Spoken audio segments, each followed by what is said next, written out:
Am I saying that young men should accept the risk then and get married anyway? I think marriage can be successful. And we ask people if they're happy. And the majority, 80% to 90%, say yes. You are probably not going to win. Can you cite a study that shows that the majority of men in marriage say they're not happy? What kind of misery you're consigning these men to? Think about the catastrophic, probably fatal effect this would have on our country. Stay single, live to 100 another day. What are you talking about? They both grew old together. How is that not a win? They still love each other. You guys obviously don't understand the dynamics of attraction and growing old together. So today we're going to be talking about marriage and whether or not young men should be married. We're going to look at Matt Walsh's opinion. We're going to look at Pearl Davis. And honestly, I'm going to give a couple of my reasons why I think Pearl is just a little bit too far in the extreme direction, and a lot of her takes end up sounding like brain rot. But let's go with this, because I really wanted to talk a little bit about how Matt Walsh sort of approaches this. I've spent a lot of time in my career defending the institution of marriage, and I defend it because it's the bedrock of civilization, so it deserves defending, and I defend it because it's under constant attack, so it needs defending. And one of the most troubling developments in recent years, which we've discussed on the show in the past, is that these attacks are increasingly waged not just from the left, but from certain noisy segments of the right as well. Some right-wing influencers with legions of young, mostly male fans have decided that men should abandon marriage and family life and go their own way. And these influencers... And you know, it's very weird how ideology just keeps shifting to the point where if you're on either extreme, you basically agree with each other but hate each other at the same time. So like radical feminists will say, you know, forget about having a family, forget about kids, just focus on, you know, yourself and your marriage. And then the same men, like Fresh and Fit and the whole red pill sphere, will be like, nah, those feminists are whack. They're ruining society. And then they'll turn around and basically come to the exact same conclusions as feminists, which is work hard in your career, don't focus on family, don't focus on having kids, have sex with whoever you want, and don't bother with marriage. But they blame the feminists for being the problem in society, but their solution is the exact same thing that's causing the problem to begin with. Many of whom consider themselves a part of the so-called red pill movement, pretend to despise feminists, and yet have essentially arrived at the same conclusion as feminists, which is that we should give up on the family. The two sides hate marriage almost as much as they hate each other. Now, one of these influencers is a woman named Pearl Davis, who has garnered a relatively large following on YouTube and various social media platforms. She's in her mid-20s, single and childless, and yet full of opinions about modern marriage and family life, a subject that she has no personal insight into whatsoever. She spent the past few days on the internet complaining about quote-unquote tradcons like myself, who, she says, promote the nuclear family despite not understanding what it's really like. Yes, and I would be curious, what is Pearl's solution to keeping the human race alive? Like, does she actually think that the nuclear family is not the most optimal way to raise a family and raise the next generation? Because if she does, that's a very liberal, left-wing, LGBTQ plus position to hold. Conservatives hold to that the nuclear family is the best way to raise children and prepare the next generation to continue society. If Pearl thinks that that's not the best way to raise kids and not the best way for men to fulfill their obligations to society and move the next gen forward, what does she believe in? I haven't found a clip where she answers that question yet. So if you guys know, let me know. Because we men who actually have wives and children don't know what it's like to be married, but a woman who is not married and has no children does know what it's like. In one of her tweets, she wrote, quote, "The tradcons push marriage because they aren't old enough to know better. They don't know the reality of what they're pushing." Really? This is accompanied by a picture of myself, Ben Shapiro, Michael Knowles. We aren't old enough to know better and don't know the reality of what we're pushing, yet a woman who is younger than us and single does know better and does understand this reality. Another post, she goes on to say that even with a semi-flawed reading of statistics, in my humble amateur opinion, marriage is a terrible deal for men. And she later explains, quote, "Would you ever sign a contract that fails 75% of the time, where your business partner is paid to break the contract? Why would you encourage men to sign that contract until the terms are fixed?" Now, you may be surprised to learn that marriages fail at a rate of 75%. The figure that people like this normally use is 50%. And the claim that 50% of marriages end in divorce is already spurious, and we'll have more on that in a moment. But yeah, and we're going to talk about that more later on in this video.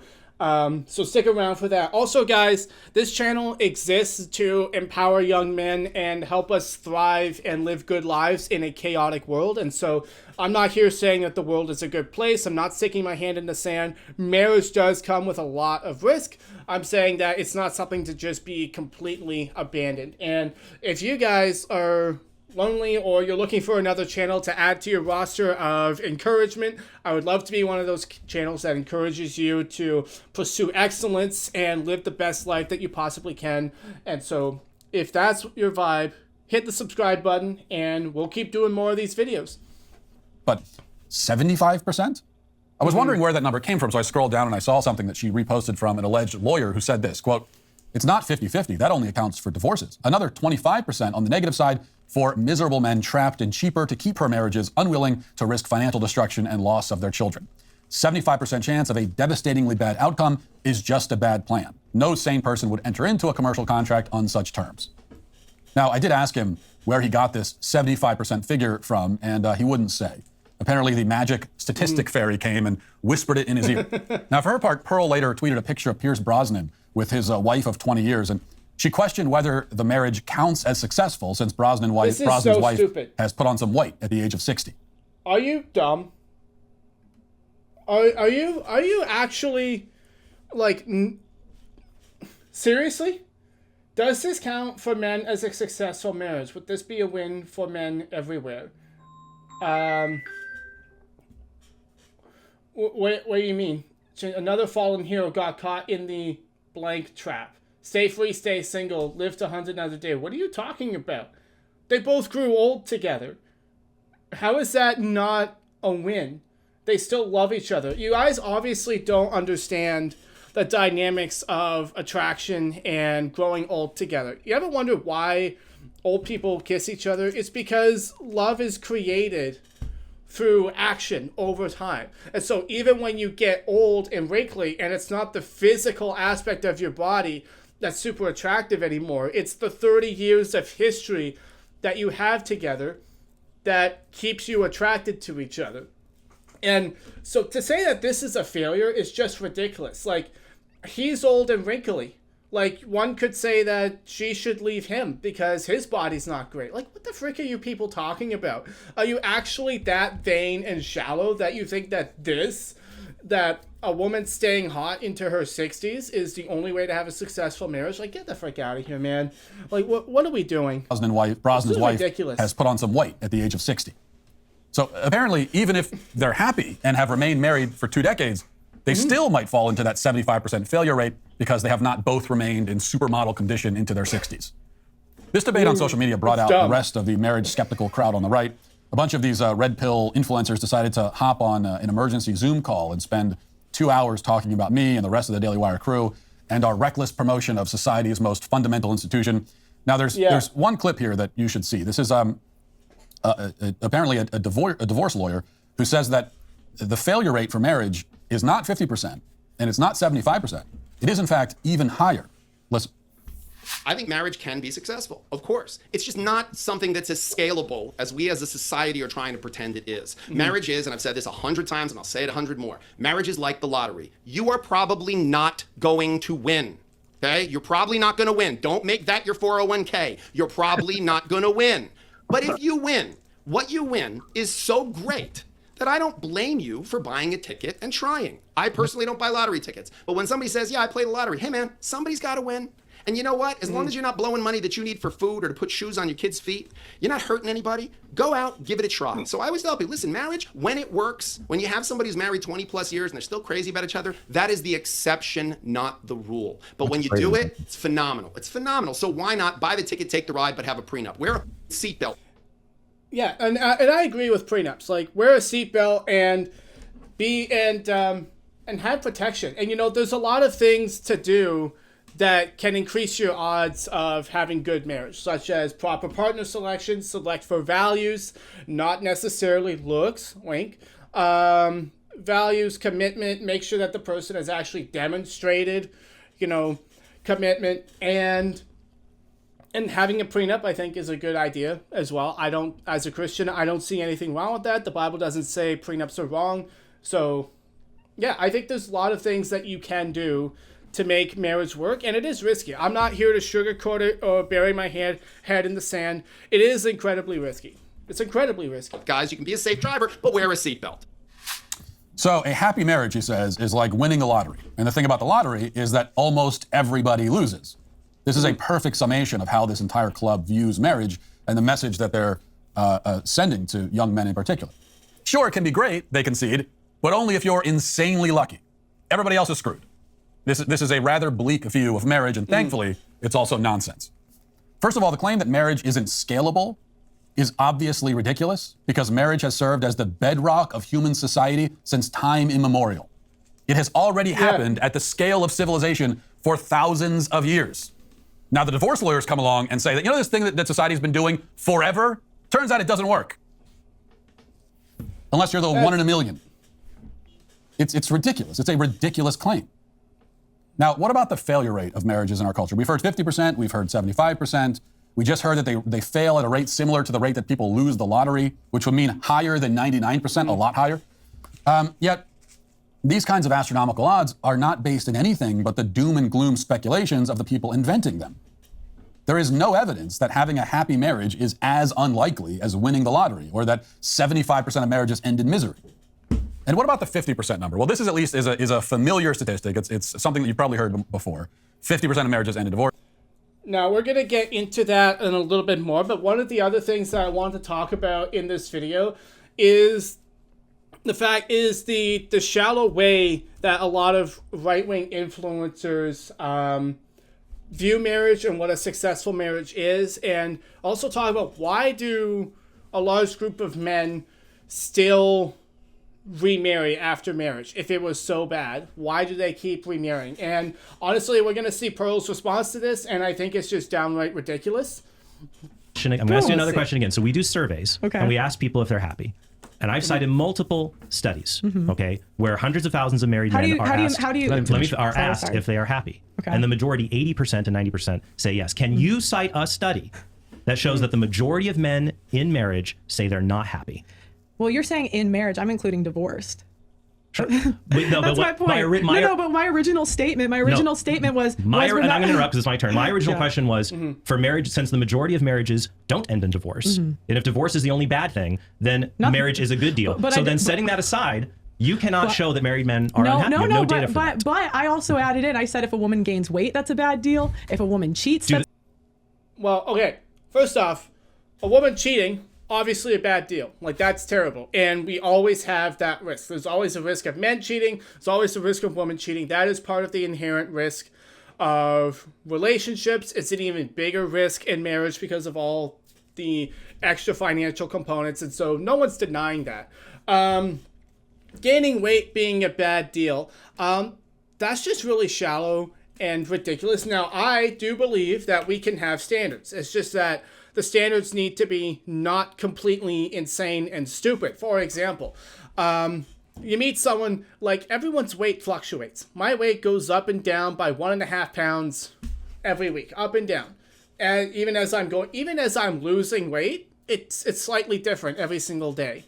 And so the question is, there's a broad spectrum of women that are sexually. You have, the curvy Brazilian chicks, and then you have the super small, skinny white chicks. And I think all men are innately programmed to find all of them attractive. It's just that we've been brainwashed by AI, Instagram models, OnlyFans, and Pornhub to only be attracted to a particular type of woman that's not necessarily realistic, and it lowers our spectrum of what we can find attractive because we've messed up our brains with internet pornography and things like that, and that any woman who's actually just like freaking normal and has a little bit like if her belly sticks out like this much from her belt, it's like, oh, she's fat. And it's like, are you again, I know that's not what all men think, but come on. And again, I'll tell you what I personally believe. I'm a big fan of fitness and health. It's why starting to go to the gym every day. I lost 45 pounds that last year. I'm trying to live out like my standards. I do believe that it's a man's job to lead his family and his woman in health and fitness. And so I do believe that it's important for us to create an environment that a woman can be healthy in, and that we hold each other accountable to our health goals, and that we're both going to the gym, we're both working out, and we set a good example for our children. I 100% believe in that. I do not believe that a marriage is invalidated if a woman gains 10 or 20 pounds. Like, that's a discussion to have as to the standards that you want to set in your marriage, but not everyone has the same standards that I do. Not everyone wants to live a life of physical fitness and going to the gym every day. And you know what? I'm not so arrogant as to project myself onto all of society and say that they should do that. I think it's a fantastic idea. So studies show that you'll live longer and be happier. Sex life will probably be better if you're marathon runners and have good cardio. I'm not denying that. That's what I'm optimizing for. That's why I go for runs every day. And I do intend to set a standard where me and my girl work out together and we do stay healthy. But healthy looks different on everyone's body. And to think that, a woman gaining 5-10 pounds or not having a six-pack abs is going to invalidate the relationship is completely ridiculous. Now, if we're talking 300 pounds, okay, like, I do understand setting that standard. But even in that sense, your marriage vows are in sickness and in health.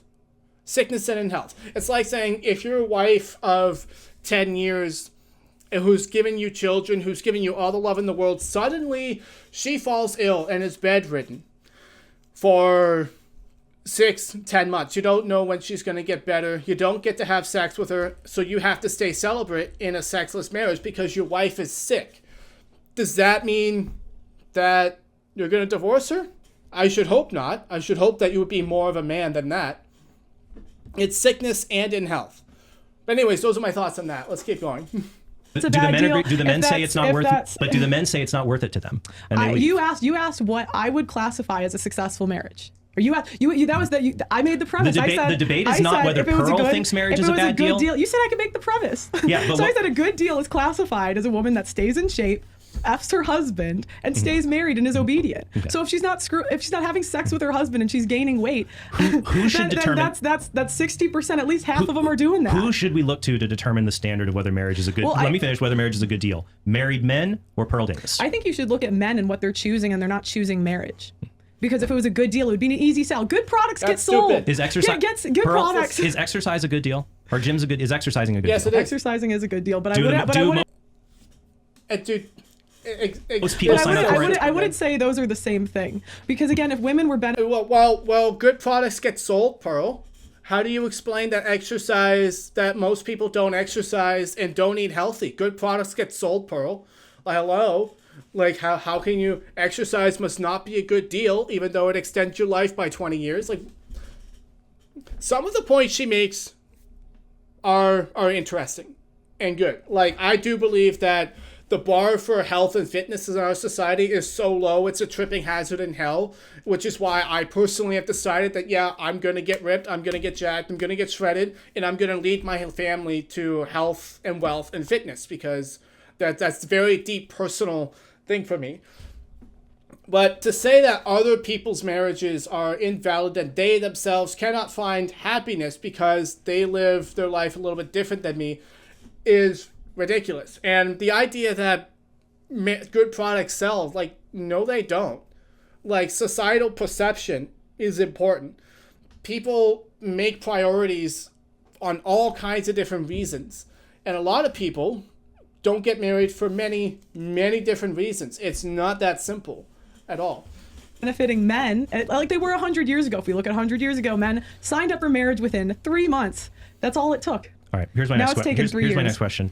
If marriage is so bad, and including people who end in divorce. I didn't say all marriage is bad. Okay. If in general marriage. I said out of 151 will fail. If it's more likely, if it's greater than not, that marriage, it will be bad. Mm-hmm. And if that's the case, why do 65% of divorced men get married again, even though they've already been through a marriage that's failed? If it's so bad, Pearl, why do the majority of men get married again? Well, I would say, people don't always make logical decisions when it comes to love. But so no studies, no facts, no stats. It's people are just dumb. People who do things en masse to a statistic that doesn't agree with my philosophy, they're all just dumb. They're all just dumb. My question would go back to, why aren't men signing up in general? Okay, so anybody who just disagrees with your standard of marriage, they're just being illogical. No. Okay. I said a good deal. I clarified it in the beginning. I said good deal, doesn't gain weight, sleeps with her husband, stays married. I think that's the bare minimum. Why can't this be a good deal for marriage? If a married man says he's happy. Because I don't think that happiness studies, like how do they measure it? You literally ask the person if they're happy. People lie. Okay, so it's just a giant conspiracy. It's not a conspiracy. Okay, so do you think most men who are married are unhappy? I think most men that sign up for marriage out of the original, not stay married, that sign up for marriage, 51 are unhappy with that original deal. And we can agree at least 40% divorce, right? Yeah, there's a 40%. Okay, what percent of men rate themselves as happy? You don't get to ask that the questions. Fine. I get to ask them. And as I said before, just because a marriage ends in divorce, it doesn't mean that person now thinks that marriage is a bad deal, since the majority of men who get divorced choose to go back and get married anyways. And I wanted to go over, I asked ChatGPT for these studies, and it's like, around 64% of divorced men eventually remarry. Men are more likely to remarry. Women only remarry about 52% of the time. Why do men remarry? So one, we have the desire for companionship, fear of loneliness, family structure, optimism, or denial. There are some men who are in denial. I'll grant you that. But I feel like there's a deeper thing going on here, whereas God designed us for fellowship and for love within a certain structure. And structure is very, very important. And within a family structure, I would say that is the best structure for love. One man, one woman, married with kids. And so I feel like a lot of men innately feel that and know that, and they desire it so much that even if it doesn't work the first time, we're going to try it again, because it is so important. But I wanted to go over a little bit more why people get divorced, because Pearl's saying is there's a lot of people get divorced, but whose fault is it? Like, is it mostly the women's fault? Is it mostly men's fault? I wanted to dive into that. Is that true in your experience? I don't think that's true at all. That's not true in my experience. I think money is a source of tension between people. It gives. Is that true in your experience? I don't think that's true at all. That's not true in my experience. Is that true in your experience? Is that true? Is the main reason people get divorced? Because they don't want to be married anymore. Now, why do people get divorced? I think there's a lot of reasons why people get divorced. If I was going to take like a big answer for that, I guess I'll narrow it down. What do you think is the main? What we often hear is that money is the main reason people get divorced. Okay. Is that true in your experience? I don't think that's true at all. That's not true in my experience. I think money is a source of tension between people. It gives people something to fight over. I will actually say, now that I represent people primarily in the high net worth space, and even ultra high net worth space, like hundreds of millions of dollars, that the more money people have, the less incentive they have to be reasonable with each other, because the money doesn't really mean anything anymore. So if they spend $2 million in counsel fees, they don't really care. And if they got an extra million or two in the divorce, they don't really care. Because if you're getting $100 million, getting $102 million isn't going to change your quality of life that much. So I don't think money conflict is really like the precipitating factor of people's divorces. But my question for that would be, does that change in the middle class section and in the working class section and in the poor section? Also, I would be interested to know what the divorce rate in poor countries is, like a poor country like India or Venezuela, or I don't know if Venezuela is that poor, or in Africa. Like, is it just the money in America? And what is the rate of divorce in poor countries where the quality of life is significantly lower? And what's the common reason for divorce in those countries? Does anyone have stats? Because I feel like that would be important for us to know in order to create a more nuanced view of this. More commonly, people say infidelity, cheating. And cheating is absolutely present in a majority of the cases that come into a divorce lawyer's office in some form, whether it's an emotional affair. People not being committed to what they signed up for and their vows. There's just people not being loyal. Whether it's a physical affair, whether it's a dalliance or like a long-term affair, like a full relationship, those are very commonly present. But I think it's actually overly simplistic to say that was the cause of the divorce. Because I think fundamentally marriages end because of disconnection. I think we fall in love very fast. Like, love is an emotion and love is a verb. It's an action. So Right. like the emotion of love, you feel very quickly. You feel attraction, you like this person, everything they say is funny, they brush past you and it sends a tingle through you, like we've all been there. But that's not a real foundation to build something on, you know? And if it causes you to stop seeing this person clearly and talking about important things like shared values, shared upbringing, like what is our worldview and what was it put together by? And, you know, what are our thoughts about faith or what the goal of life is or the meaning of life is? We don't have some commonality towards that. So so the first thing that we as men can learn from this is if we look at the failed marriages and it's like, okay, disconnection. It's like, okay, the first thing that we as men should do is like, okay, what can I do to create connection in the absence of the emotion of love, such as values, shared upbringing, shared interests, shared mission? What's the mission of your? And I feel like this problem goes even deeper for us as young men because a lot of times we don't. I feel like this problem goes even deeper for us as young men because we don't even have a mission for our lives. And to say, hey, my life is going this way, therefore I'm only going to marry a woman that is willing to come with me. I think being a mission-oriented marriage is probably less likely to fail. And so figuring out what are our values and how do we read a bunch of books on connection and behavior psychology and how to connect to people on a deeper level so that we don't make the mistakes. Because if we can look at why people get divorced, we could just do a bunch of research and study and try to skew the odds in our favor just by avoiding the mistakes that they made, right? Obviously, it's not going to be perfect, but we could try, right? What really happens is we fall out of love the way we go bankrupt, which is very slowly and then all at once. And divorce is what happens when you get to the all at once. But to say that the infidelity was the cause, no. The disconnections back earlier, that's when you could have steered out of this thing by trying to figure out a way to either reconnect or better stay connected. So you think that the infidelity is what happens during the free fall, during the all at once? It's done by then, I think. It's done by then. I'm not saying, I've seen a lot of people come back from affairs. That's not something people like to talk about publicly. You know, because in the sort of, again, current climate, current zeitgeist, it's not cool to forgive your spouse for an affair. But a lot of couples do work through things like that. They say, yeah, I did something really stupid and I shouldn't have, and I got distracted. I lost the plot of the story we're writing together, and I'm sorry, it won't happen again. We shouldn't disconnect. We should figure out a way to work through this together for the benefit of our children and for the benefit of each other, you know? And people move on. They go to counseling, or they work with a rabbi or a priest or whoever they're gonna work with to reconnect in real ways. But I would be interested to know what is the strength and quality of a relationship after that process? If you choose to forgive your spouse and they genuinely change and transform and become a better person and commit to being a better person and stay a better person, what is the quality of the marriage after that? That's something that I'd be very interested in.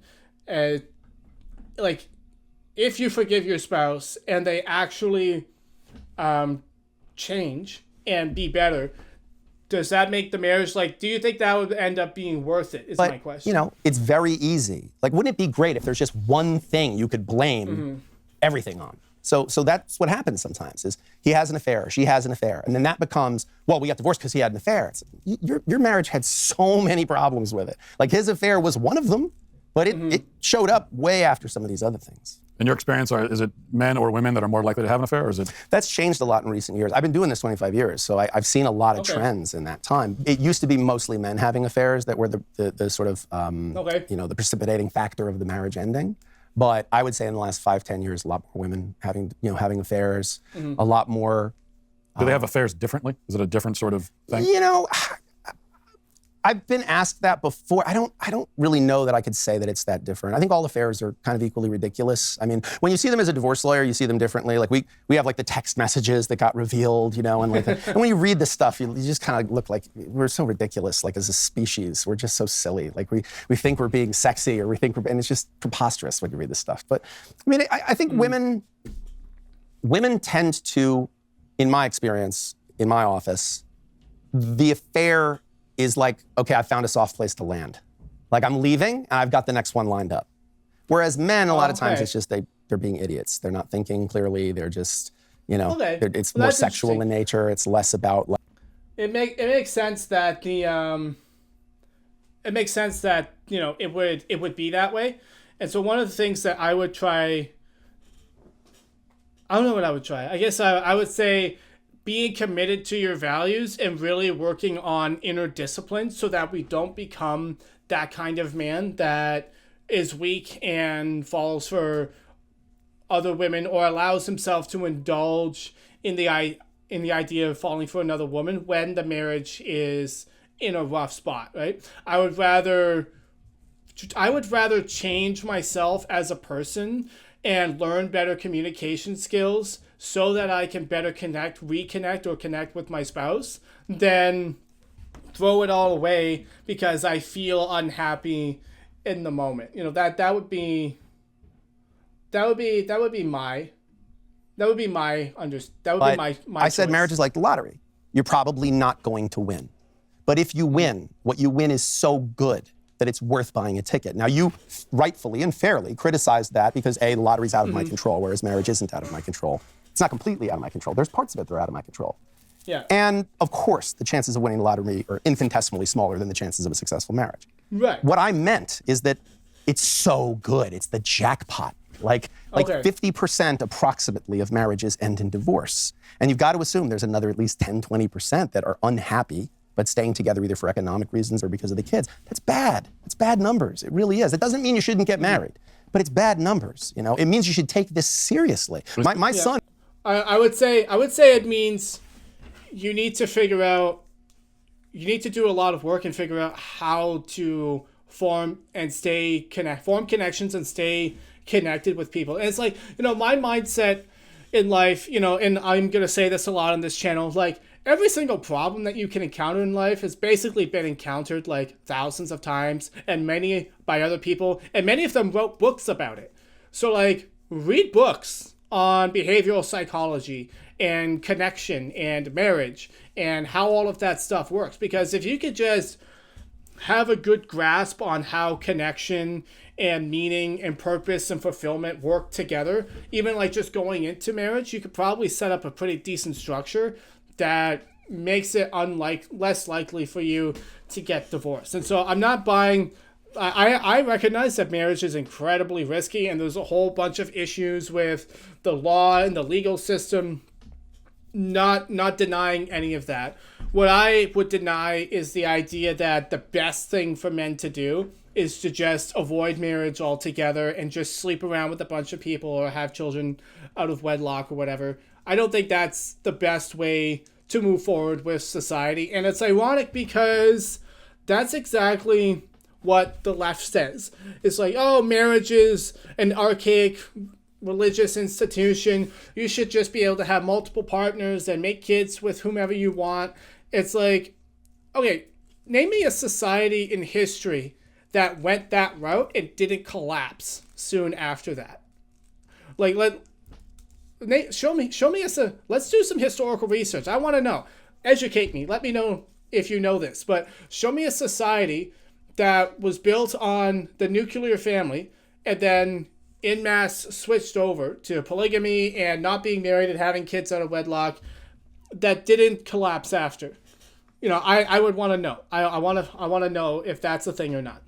And so, yeah, I feel like people are just very, very afraid. And there's good reason to be afraid. Like, the world's a scary place. I'll tell you how scary the world is. You're not going to get out alive. Like, we're not getting out of this thing alive. And so the question is, what do we do with what we have now? What's the highest leverage thing that we can do to make our lives better?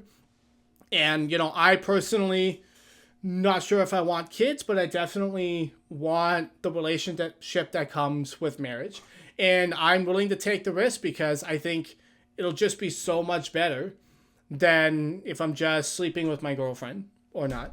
And so that's my opinion, but I want to hear your guys' opinion. I have no doubt that a lot of you are highly intelligent individuals, and if you made it this far in the video, thank you so much. Like, really, really, truly thank you. Hit the subscribe button. I'll keep making videos like this for you.